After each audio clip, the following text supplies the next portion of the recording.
We're now going to talk to new Dean of Students, Cassy Bailey. Welcome, Cassy Bailey. Thanks for coming out. Well, thanks for having me here tonight. Your first day on the job was November 1st. That's right. And how's Baker been treating you? It's been great. Everybody has been incredibly warm and welcoming. I had a great weekend, the first weekend with football and soccer, volleyball and basketball. It was a perfect weekend. And what drew you to Baker University? I got a call in July. I was very happy in my past position at Hendrix College, but I got a call in July that the Dean of Students was leaving or had left. Eric is an alum of Baker. His parents have taught at Baker, Walt Bailey. And so there was an instant personal draw to come back here. Had an opportunity to come to campus, visit with students, visit with some administrators, and I was sold.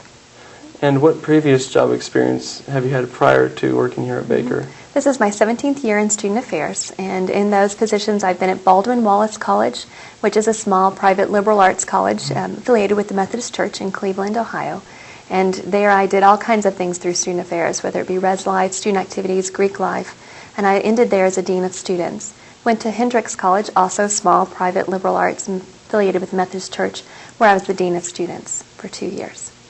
And is there anything from previous universities that you would like to see implemented at Baker University, or things you would like to even avoid at Baker? That's a great question. And being that it's only my third day on the job, it's a little bit hard to say my full assessment. I think for all colleges, there's ways to improve and enhance the services that we have for students. I think one of the things I would like to see is the student development office is rather quiet right now. And so I would love to have students come up there and it to be more of a draw for students.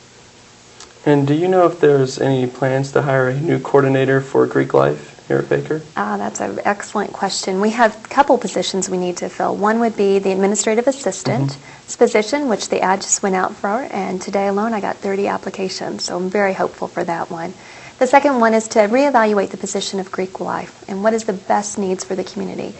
If I was to be a betting woman, I would say yes, that we will be filling that position. It might be a part-time Greek life with a part-time health educator. Might serve our needs best of all. And what are your future goals?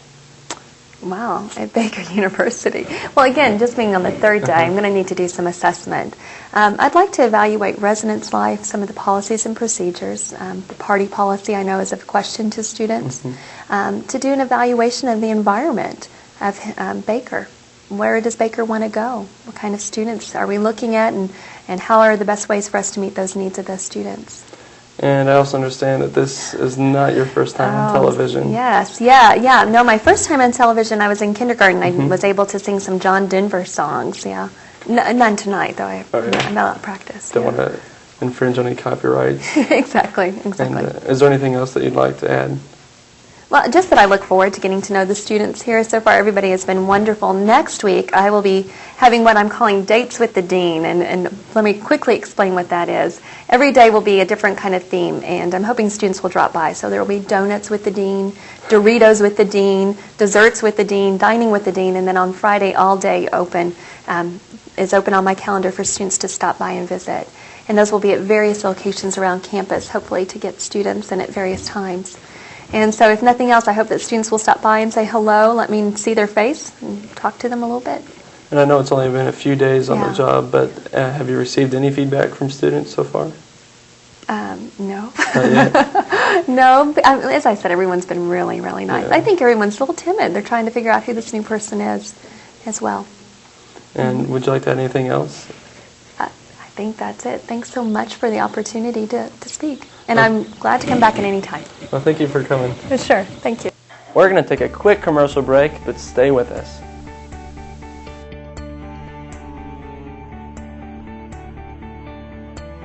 Welcome back.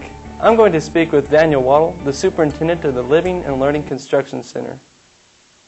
We're at the elevation we need to be to start setting out doing our layout to dig our footings, and that's what we're out there doing right now, is just laying out exactly where the building's going to set on the site, and then we'll come in tomorrow, we'll start digging footings and pouring concrete, and the footings, everything from what we're doing right now is where the building's going to be, and it'll go up from there pretty fast.